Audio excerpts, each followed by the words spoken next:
Hello and thanks for tuning in.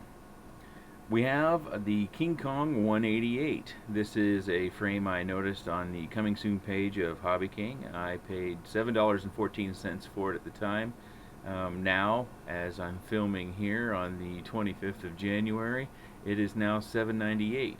And I believe this frame is over $10 on Banggood. So this is one of those rare cases where Hobby King beat Banggood in a price. I'm not sure if they're aware of that. This is a 188 millimeter frame.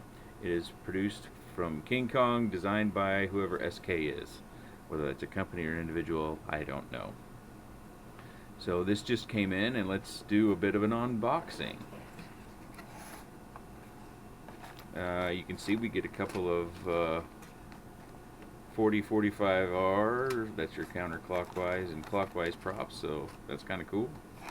We have the lower plate, which you can see, and there also includes a power distribution board. We'll get that out and take a closer look.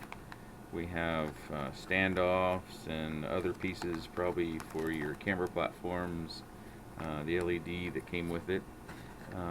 And we've got the main frame here, which is, it's pretty small. And we have a nice color instruction sheet, which is something we don't see very often. And then we'll take a look at the back. Full English and in color on both sides, so that's pretty rare that you see that in a frame. Close this up. Okay, so this is not a carbon fiber frame, this is a nylon frame. And that may dissuade some people from purchasing right off the bat.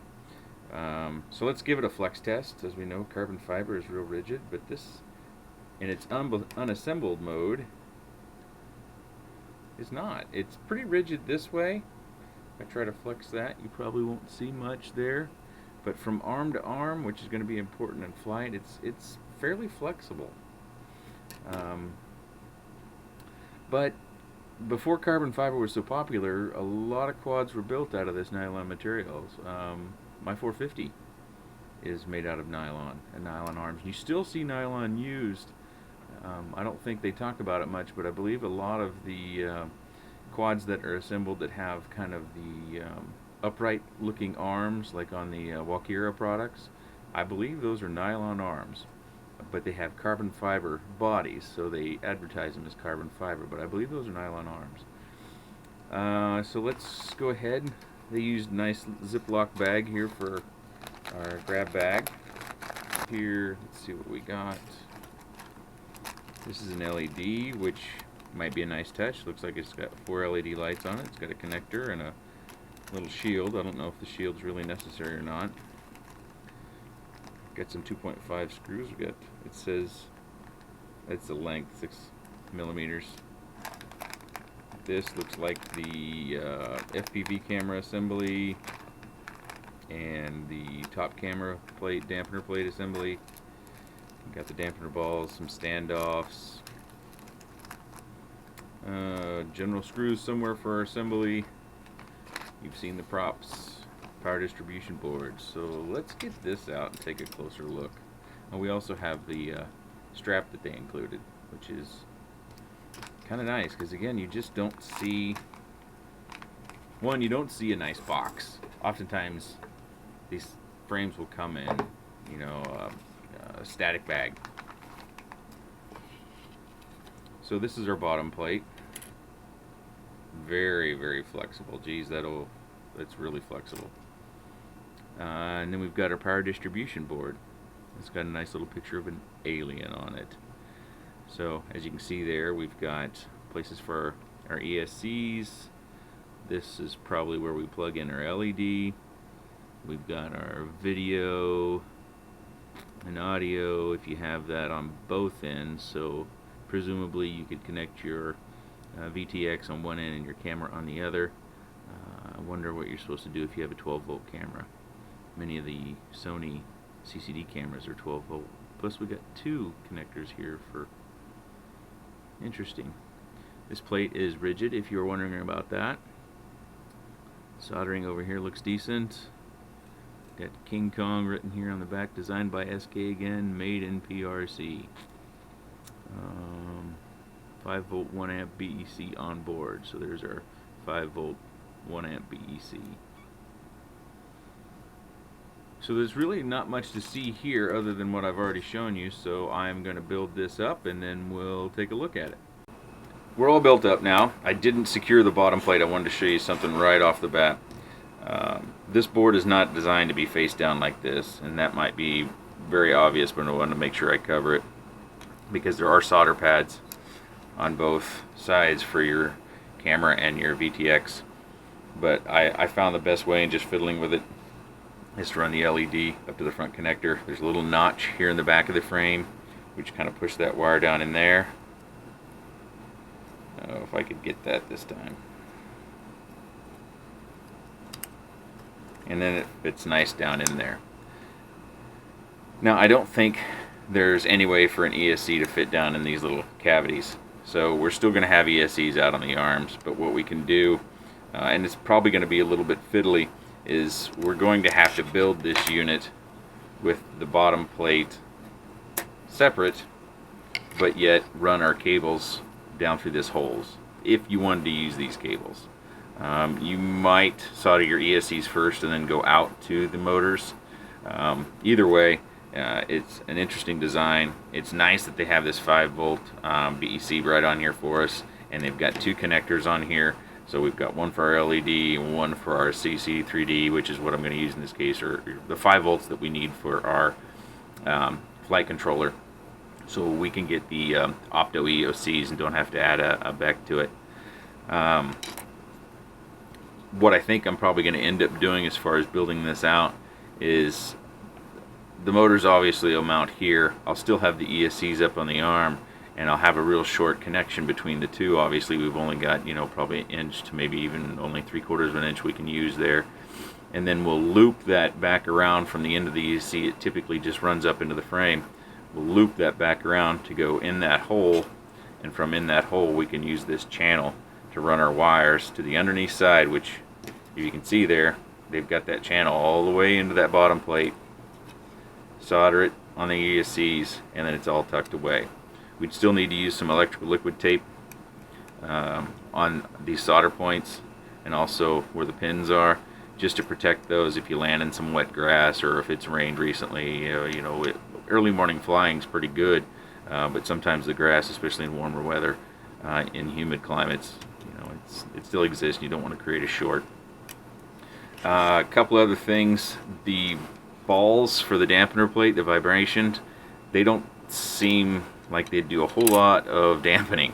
They seem like they're probably pretty rigid.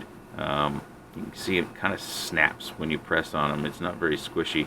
And if I compare that to the dampener plate I have on this ZMR, you can see that it just kind of, it's much softer. So I think those balls might need replacement. I might need some better balls in there that are a little bit more flexible. The camera mount in the front, as you can see here, is just mounted with a couple little knots that come through these holes in the top and the bottom. I don't think it'll take much of a pressure or much of a crash hitting here just to knock that loose. I could be wrong, but I might not be, and I think if it comes loose, just leave it out. It's not doing a whole lot for us. As you can see from that shot, your motors are going to be about even with that, and your camera lens probably won't stick out the end anyways. For camera mounting, there's this plate in here, which has one notch in the center, and it's the angled plate. If you want the straight up and down, you use the plate with 2.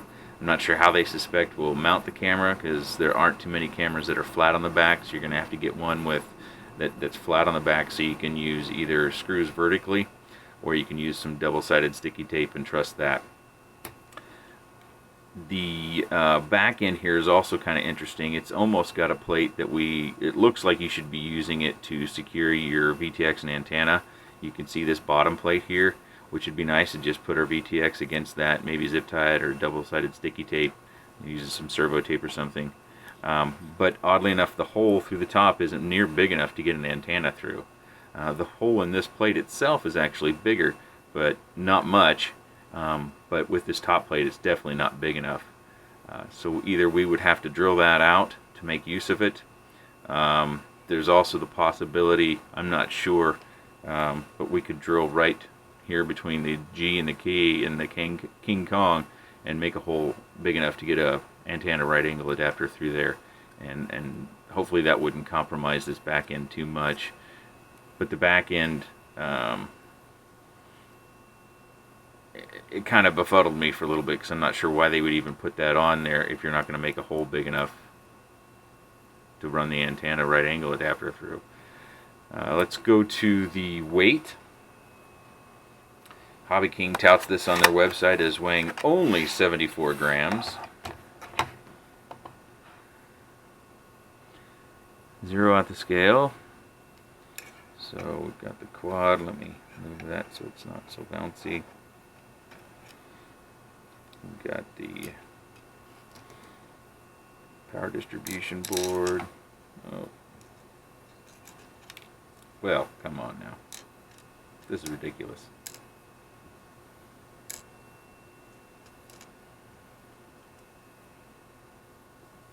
$73.3. So it actually comes in less than what they tout on their website. But what's interesting about that, so they tout that this one comes in at under 74 grams, or only 74 grams. And then you have the Quantum Axe, which Hobby King says they make themselves. And let's zero this out again. Also comes in at 73.3.